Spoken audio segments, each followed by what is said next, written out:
Assalamualaikum warahmatullahi wabarakatuh.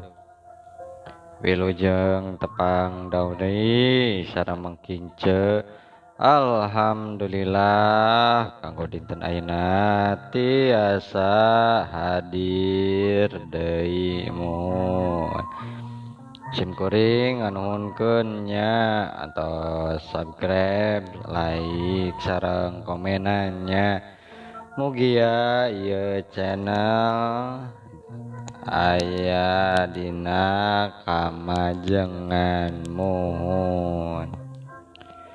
Kanggo dinten ayeuna urang nyarioskeun cariyos anu enggal muhun. Anu judulna Randa Anyar karanganna Rahmatullah Ading Apandimun. Kumaha atuh ieu cariosanana, mangga atuh urang kawita. Lee hate ari geus nyorangan mah saenggeus sora hate leutik wungkul nu kadenge saenggeus nu paguneman ngan ukur antara hate leutik jeung nafsu pribadi nya we lee ari geus kitu. Lain soal duriat anu jadi bahan paguneman hate da puguh ari soal duriat mah geus ditimbang-timbang oge lila naker pisan geus dibeuweung diutahkeun geus dicipta tibeh dituna kumaha pijadieunana nu matak geus teu dipikiran deui ayeuna dikotektak oge geus teu kapanggih dina hate ari duriat mah. Malah cek pikiran sehat oge mending pisah batan tuluy ngahiji bari awet rajet. Apal deui kana sauran mama oge yen papegatan teh hiji hal anu diwenangkeun ku Allah tapi kudu dipahing pisan. Geus cukup usaha mahingna oge geus tebeh ditu keneh tapi keukeuh we cek hasil timbangan teh bakal leuwih hade keneh mun pisah nu matak cek tadi oge mun kuring nyebutkeun hate yen leeh ayeuna lain pedah berat duriat atawa aral subaha kana milik diri ulak canggem bagja awak. 8 tahun teh lain waktu nu sakedeung ari dina kitu namah 8 tahun babarengan 8 tahun imah-imah 8 tahun sakanyeri sakapeurih tur ayeuna geus robah deui. Lain mungkul bojo jeung salaki tapi geus jadi indung bapa barudak 3 budak deui. Barudak keur mejeuhna uruseun keur mejeuhna butuh ku kanyaah indung bapa kanyaah deui tunggal indung jeung bapa gitu mohon cenanya. Nuhun nya keur perlu ku lingkungan rumah tangga anu repeh rapi kur perlu ku indung bapa anu hirup layet ayeuna kudu papisah kabutuhan barudak ku kanyaah ku lingkungan anu repeh rapih ku kolotna anu hirup layut tetela mo kacumponan ayeuna sidik bakal aya tapak dina hirup maranehna satuluyna ieu nu kahiji. Kaduana saha atuh nu teu berat papisah jeung anak. Tur syariatna lain pisah saheulaanan. Pisah teh meueusan ayeuna saterusna da kitu atuh cek babadamian oge. Budak teh hiji nu bungsu dibawa ku kuring, nu dua nu geus sakola jeung nu enggeus tereh sakola jeung bapana malah rarasaan ieu mah nu pangbangganna. Pangbangganna mah teu kacipta we bakal kumaha jadina. Penting tadi mupakat teh dina kaayaan rapih, maksud teh boh salaki boh kuring paguneman teu we dibarengan ku amarah da meunang ngahaja najan geus rada lila ari teu rapih mah atuh dina rek nangtukeun langkah saterusna mah hayang geus leler we amarah teh. Sangkan ulah kajurung ku nafsu timbang-timbang hayang dianter ku pikir anu cager. Di tengah imah guntreng bae budak nu cikal jeung nu bungsu geus lila talibra hari nu patengah. Di tadi rungsing wae ayeuna sare dina lahunan kuring can tibra da cimatana katembong keneh merebay taksiran nyahueun yen indung bapana keur nyanghareupan soal berat anu baris mawa pangaruh kana hirup manehna saterusna.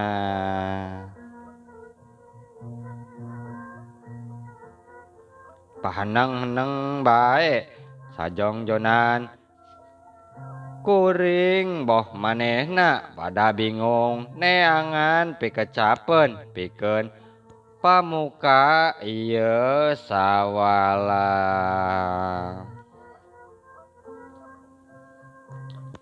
Mah kumaha teh urang teh atuh mah cek kuring muka carita. Tah ari geus kitu mah prung we atuh babadamian teh antare nyarita teh nya cindekna teh kuring geus duaan teh geus sapagodos yen ieu rumah tangga teh jigana geus moal bisa dipanjangkeun deui mah malah lain kitu kecapna ge harita mah. Tapi pokna oge boh pikeun kuring boh pikeun manehna dalah pikeun barudak oge atuh tetela mending pipisahan we mending pondok jodoh panjang baraya mah.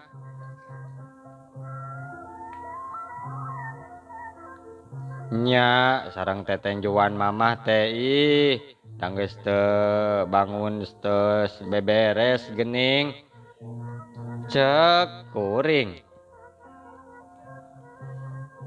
Enya ari geus teu mangtukna oge kuring beberes teh pakean geus dipindahkeun tina lomari kana koper jeung anu barudak deui kabeh da diangkeuhan teh rek dibawa we ti ruanana atuh mah. Ari barudak kumaha atuh cek manehna deui sanggeus kuring ngan ukur unggek minangka jawaban kana pananya. Ari maksud teh mah nya tiluanana we wang candak atuh ku kuring.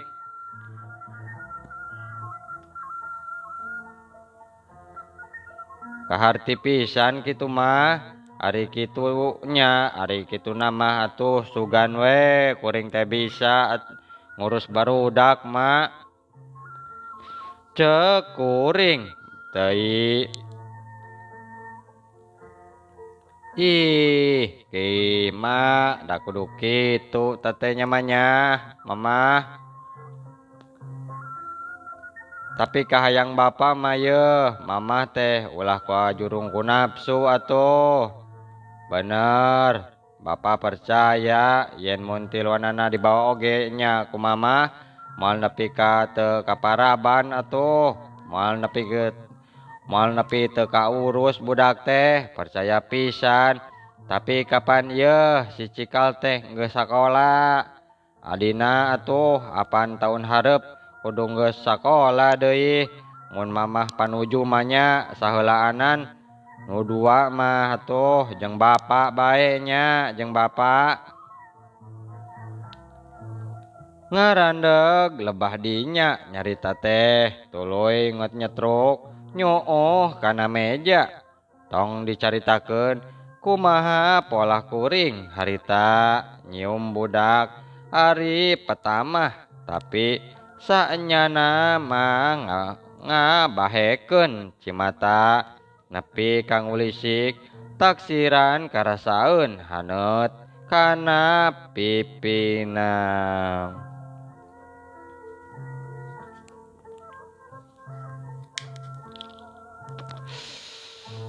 Balaka wae atuh leuwih ti ngarakacak hatete najan karasa beratna, tapi teu wasa deui nolak pamentahna deui. Pamentah hiji bapa anu dianteur ku cimata nepi ka kuring leah yen saheulaanan mah si Ujang nya nu dua mah rek sina jeung bapana we kumaha. Moal kitu atuh mupakatkeun we atuh.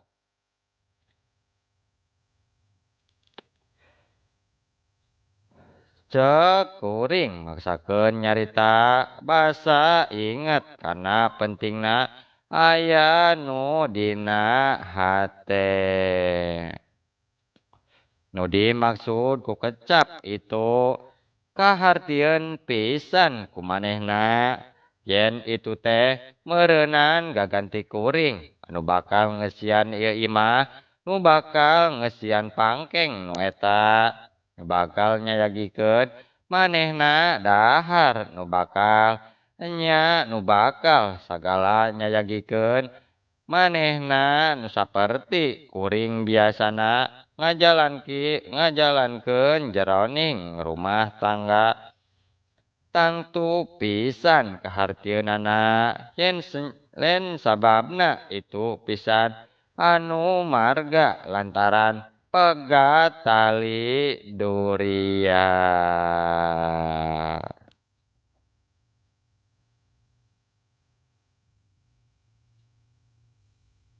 Mohon cenah kieu nya. Ieu mamah masing percaya we atuh eta mah masih tanggungan bapa. Saenggeus soal budak sapagodos paheneng-heneng deui sajongjonan sepi sora tik-tek tiktekna jam kadenge antare pisan. Hoyong enjing atuh wangsul teh hoyong enjing. Cek kuring muka deui paguneman. Kumaha tuh kumaha. Keun bae atuh Pak, keun bae. Kuring megat kalimah da geus kaharti kumaha caritana tangtuna ge perkara moal bisa ngaturkeun lantaran kerepot kunu gawe moal beunang perlo.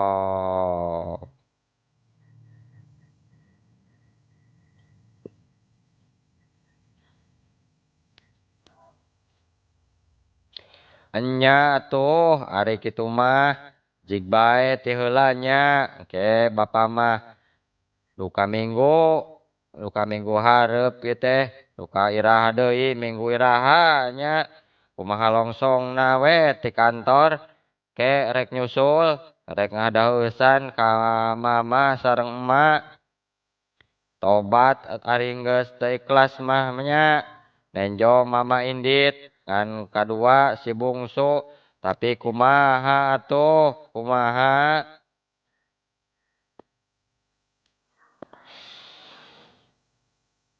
Tamat nepi ka dinya badami teh kasapih ku si bungsu nyaring saterusna kuring ngedeng di tengah lantaran si cikal jeung si panengah nepi ka janari siga nu disibeungeuten ku Cimata barudak teh barudak nu baris pisah jeung kuring barudak nu baris saimah jeung itu anu pasti moal sakanyaah jeung kuring anu ngandung ngalahirkeunana dedeh teuing. Aduh nuhun.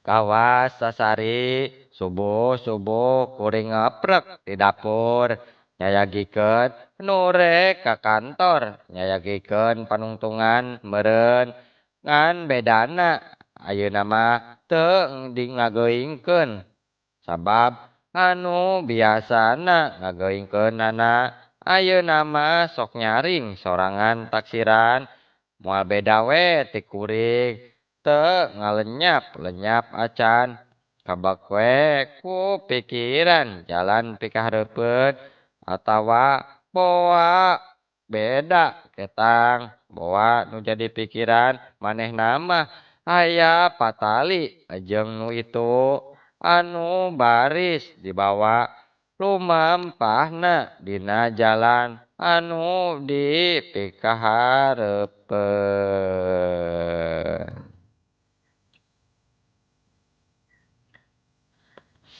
Bungkem di imah teh taya nu nyarita kuring neger-negerkeun maneh ulah ngaluarkeun Cimata sieun manehna boga sangkaan sejen tina naon saenyana anu jadi kasedih kuring teh najan ari di dapur kuring mah teu tahan ngumbar Cimata bari diembohan ku bicio gandek bawa salaki kuring ti lembur nu geus nyahoeun yen kuring keur di sanghareupan kudu nu ngaranna unggal pahareup-hareup ku kuring diteuteup hayang ngajugjugan hatena naha kira-kirana bakal heman ka anak kuring kawas keur aya indungna.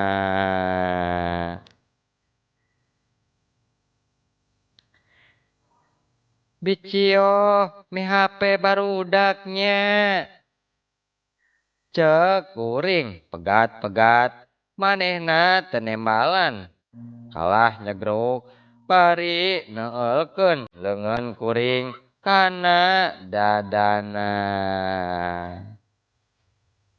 Gerageuingkeun si Ujang ieu teh geus beurang kapan kudu sakola atuh ceuk kuring deui.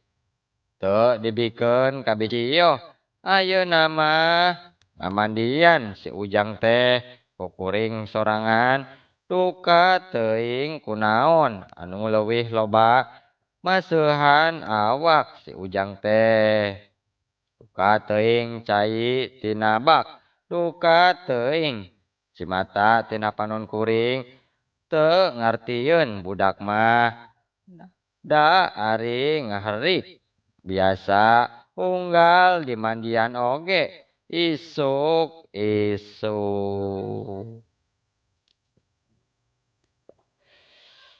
Ngan kaciri rungah ringeh pisan budak teh basa keur di bajuan teu kaoprap balas digalemoh jeung digalentor geus rengse di bajuan beteungna kukuring diteukeun kana dada sirahna cipruk ku Cimata. Aduh ieu mah sedihnya muhun dongeng teh nya. Muhun sedih. Aduh aya wae muhun.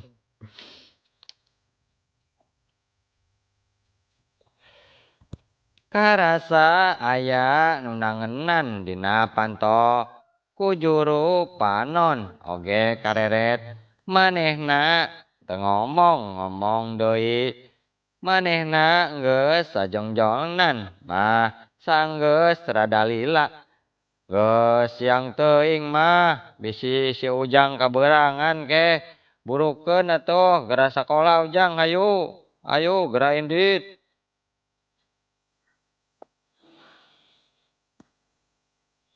Lalaunan leungeun budak dibawa tarik ku bapana kuring geus teu wasa neuteup deui mun teu nahan kana korsi geus tangtu rubuh.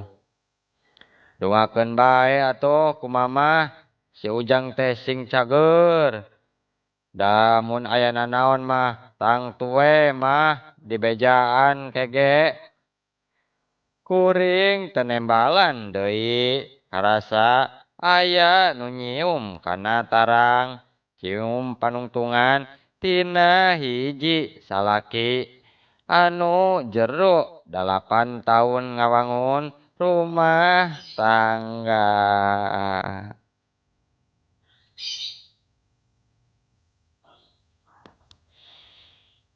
Anu sugan teh baris tohaga nepi ka jaga tapi nepi ka potrek iteuk saperti hareupan bareto basa memeh di rapalan muhun kitu lalaki teh nya muhun.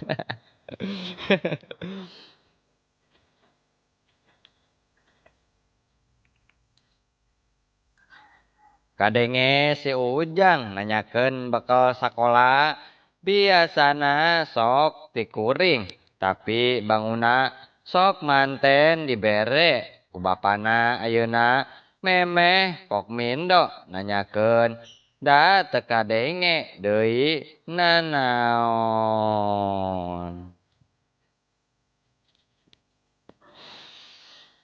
Jumarijeg kuring hudang ngabebeutkeun maneh we kana dipan kanu deukeut si panengah nu keur sare tibrah.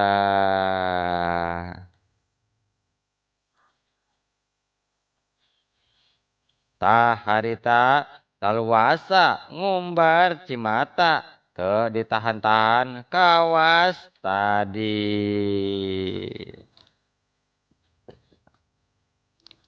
Karasa kana suku aya nu nyekel bicioh tea najan teu dilieuk oge tetela we bicioh kuring maksakeun we hudang si Dengdang tina dipan angkeuhan teh rek ngabudalkeun papatah tapi teu kuat kakara oge ret kana beungeutna nu geus karisut kuring nyegruk.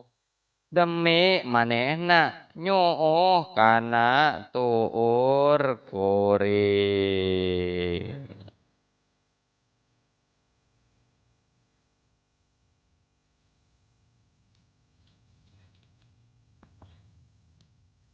Bi me HP barudaknya bibi mah poma atuh ulah incah balilahan. Sabab mun bibi teu aya mah nya kasaha deui atuh kuring me hapekeun budak jimat hate teh. Kuring pegat-pegat maksakeun nyarita. Nahan den teh kunaon? Bicioh nyarita. Banguna rek panjang ari omongan mah tapi teu laju da nyuuh deui karasa Cimatana tembus haneut kana tuur. Mi HP-nya daharna, mi HP bi da kuring mah da gening, si Ujang mah sok hesena keur ari dahar teh sing leukeun nya bi mi HP rek indit sakolana nya pangnalingakeun wae diajarna ka hade nya bisi ulin jauh bisi ka jalan ka sisi balong bisi ulin ke kawalungannya jeung ka hade deui sina rapih jeung adina ulah wae parasea kitu bi ngan sakitu anu kuat maksakeun nyarita nanggeus kitu asa inget asa henteu nyuuh kana bantal. Den parantos siang kadenge bicio sorana pegat-pegat jumarijeg deui kuring hudang enya bae geus tabuh 8 leuwih saparapat tina jam teh blak mukakeun lomari geus kosong pakaian kuring geus dipindahkeun kana koper ti janari kene tinggal umpak di luhur pakaian salaki kuring jeung dina umplak tilu bae tumpukan leutik pakaian si cikal ngajengjen hareupeun lomari tepuguh laku tepuguh anu diilikan. Den mani asa kagebah ku sora bicio anu ditukangeun bari ngalieuk ka manehna ceuk kuring lalaunan.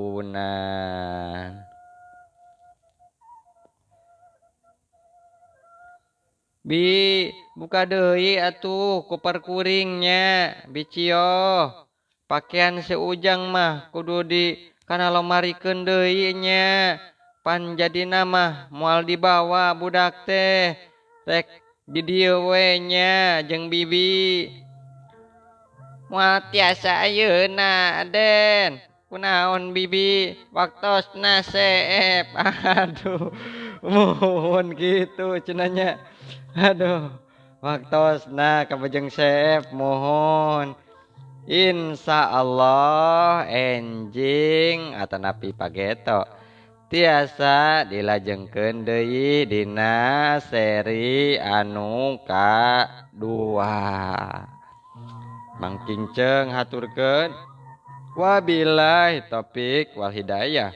Wassalamualaikum warahmatullahi wabarakatuh. Cah.